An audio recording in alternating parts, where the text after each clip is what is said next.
It's hard to believe that a week has gone by in Oaxaca, but it's our last full day together, and we started off by having a Oaxacan-style barbecue with carne asada at the Red Clay Women's Collective. And one of the women in particular shared her story about, how she married young and the different things that she's gone through in that community to keep everything going. And so it's really interesting to hear her perspective and, just think about the privilege that we as Americans, or wherever you have your privilege from, have over some other regions.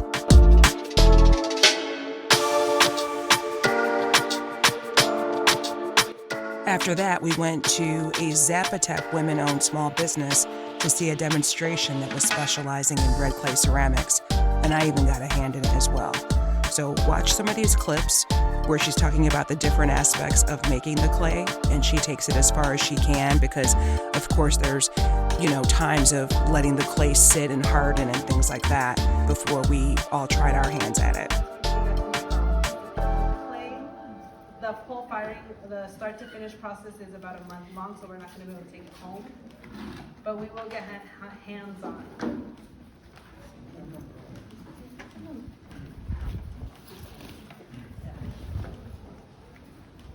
How long has she been making it? ¿Cuánto tiempo ha estado trabajando el barro? Desde que estaba chiquita, Since she was a girl, a los 12 años, 12 years old, empecé a tocar. she started playing with the clay. Pero antes pues no podía trabajar sola y mi mamá tuvo que arreglar mis piezas. So when she started, they say play because they just do it alongside their mom. But also she would make pieces and then her mom would fix all the mistakes. Así se So forma. all the pieces start with a cone shape. Cuando hago una pieza grandecita así, se forma un cono primero. Pero cuando es un chiquito, nomás con puro la mano. So she can use just her hands.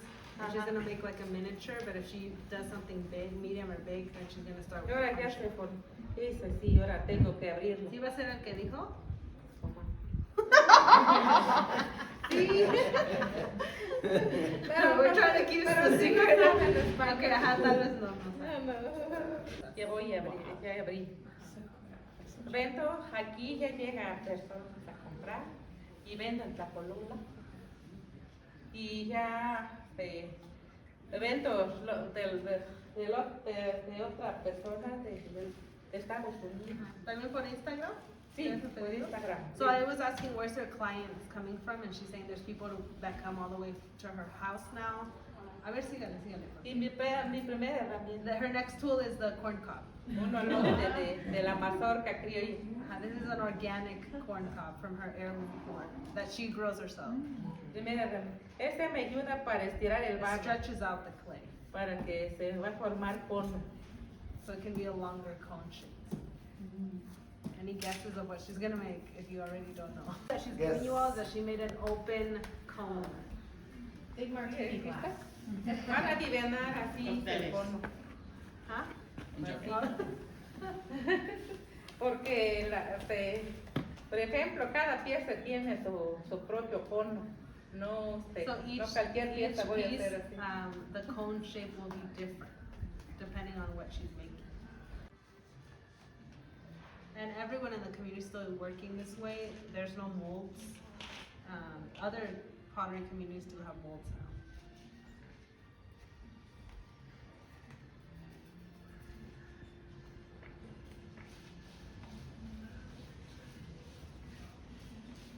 Julia? It's pretty slick.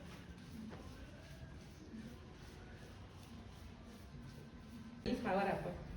So her niece also has some customers at this time, so she wasn't able to come help her. Yo ocupo para ella, ya puede pulir. So she can polish now the pieces.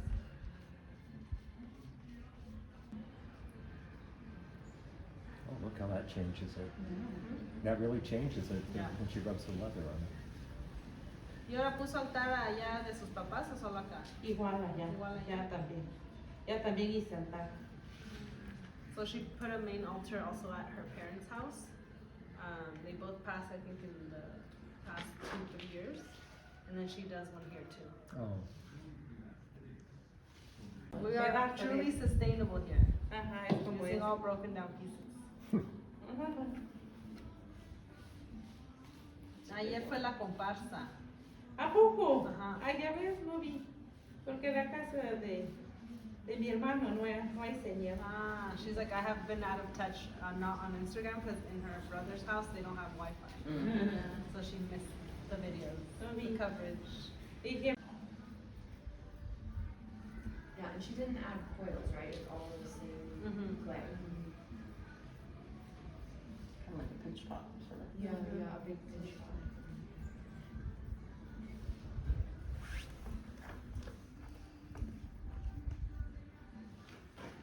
ajá. Y luego ya puedo terminar. And then she can continue working. Ya se elaboró. Así se. Primer paso, pues. This is the first step. And then it's Primer different paso. days, different Y activities. va, So she does the firing. va a secar otro poco. Y luego ya puedo terminar. Por ejemplo, hoy hice. No voy a terminar hoy, hasta mañana temprano. So tomorrow she can continue working. Y luego pasado mañana ya puedo raspar. Ocupo So esa- in about 2 days, she's able to remove the Tengo bottom que part, so quitar. it is quitar la cola. I see. Se va a emparejar la cola. She's gonna shave it down. Will she Pero just con este. leave it in the air? Will she kind of cover it a ¿Lo little bit? tapa o se deja hacia la Por ejemplo, este así nomás voy a meter, pero no se va a quedar aquí, si no, no va a She servir. can't leave it out here. It has Tengo to be que like meter a a ver. full low lit room. Tiene que secar despacio. So dry Oh, okay. slowly. Por ejemplo, ya lo veré, no puedo poner directamente en el sol. In a shaded area. Ajá.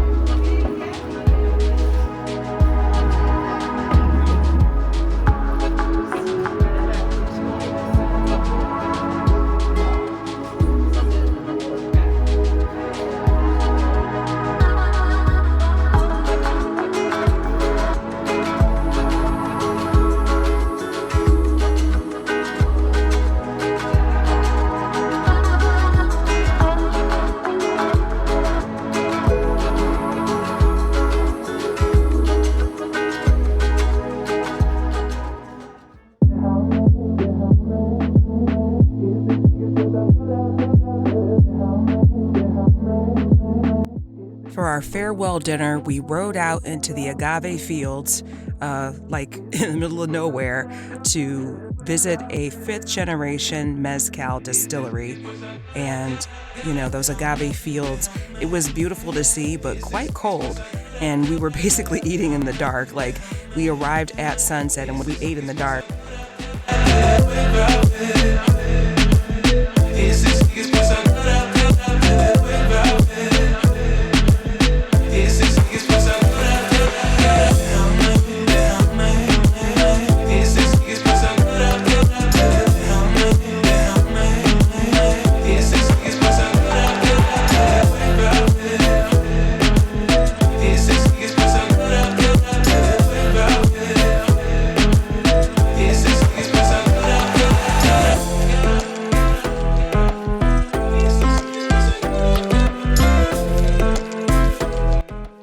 Some funny things happened on the way there. We were riding and, you know, we had to watch out because those trees would cut over and there's nowhere to sit, so we'd have to duck. And at one point there were goats and cows crossing, and it was crazy because one of the girls dropped her phone and the shepherd was able to run back and grab it for her. It wasn't destroyed, but wow, what a wild ride for real.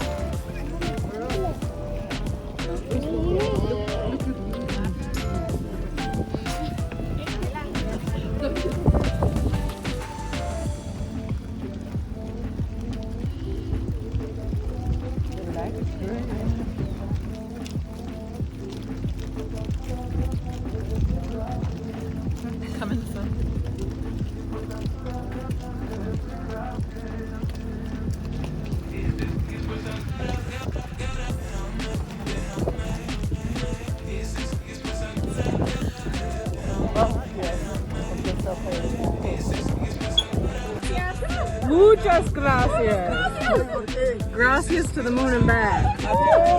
Adios, gracias.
After dinner, I had a little bit too much fun at that distillery tour where we heard all about how this family has, for 5 generations, been making their own mezcal from those agave fields, from those agave plants.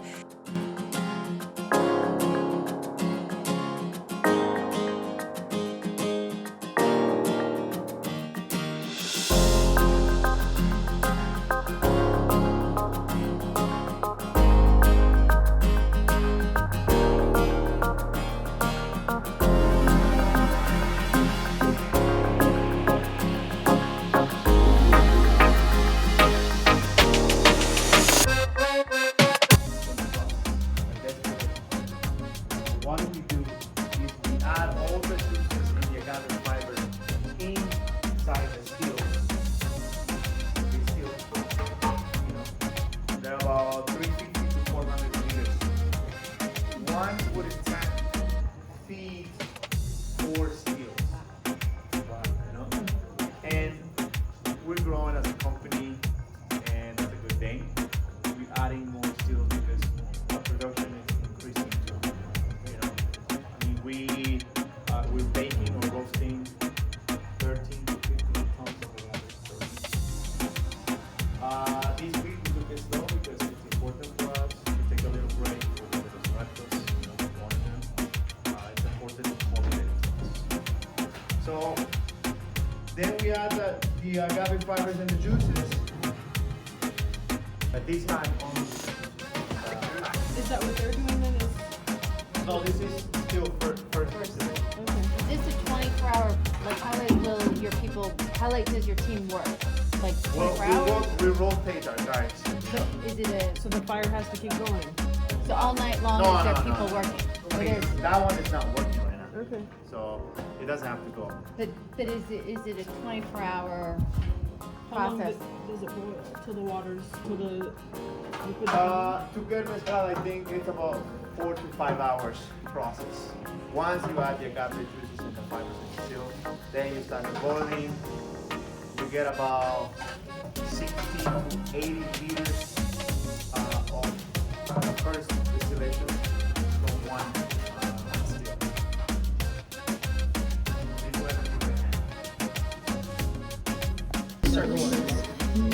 We only export espadín.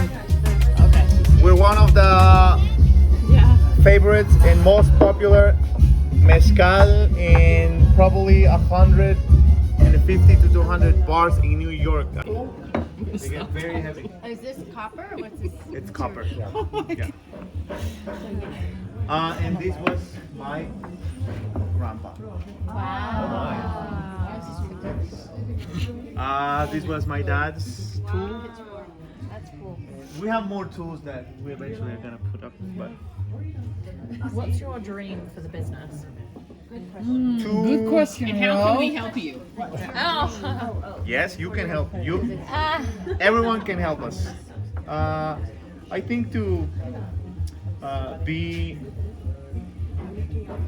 to countries that really appreciate mezcal, Yeah. Yeah. mezcales, and to be in those markets and to teach people, to educate them, obviously to travel to those places. And that's our goal. I mean, our goal is to, you know, to keep this 100% family owned and operated. You know, and hopefully the new generations, we don't have kids yet, but you know. I was gonna say, Only one who's able to do this is my mom. She's the one who dictates and what needs to be done, how do we do it, and she's in charge of this batch. This is her baby, and it's an honor to my dad. You know, so they used to make it together. They used to make this batch together. They do have video of last year, the last year. Yeah, they made we it have a together, video. right? If you go to Instagram, that video is still on Instagram, and you can see how they make pechuga. It explains in a video on what they do during the process. Right? So what they do, we only do pechuga in the second distillation. So we only add the juices in the still. And why does it call pechuga? Because we literally hang a native turkey breast on the raw, on the shooter part of the still. It never touches the liquid. It only, so what it does, it adds that essential oils of Dia de los Muertos. And the vapors kind of. Yes. So yeah, so it just touches it. It touches it to just, you know, give it that essence. Thank you. Thank you. A+. Really essential oils. I know. Come on. This is like up to date. This is the conversion today. Right now. And so we had a mezcal tasting of, I think, 6 different kinds of liquor. I wanted to buy one so bad, the one that was infused with turkey. But, you know, it was pretty strong for me. I really didn't have much of a taste for the mezcal because it was just so strong. But I did drink the mezcalita drinks and the hibiscus drinks.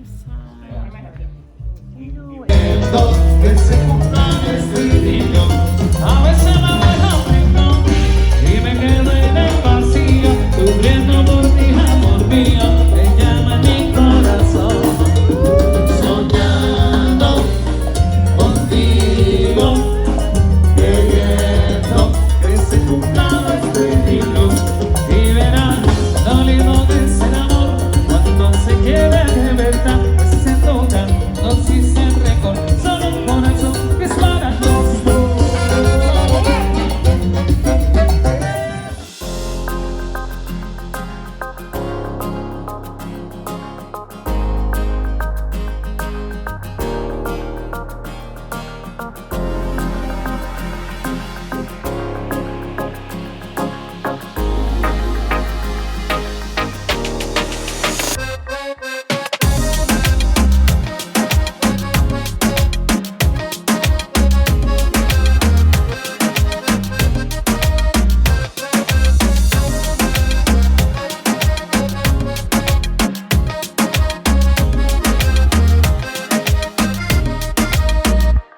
I hope you enjoyed this 3-part series. I know it was over an hour of content, but yeah, that's the life of a content creator, right?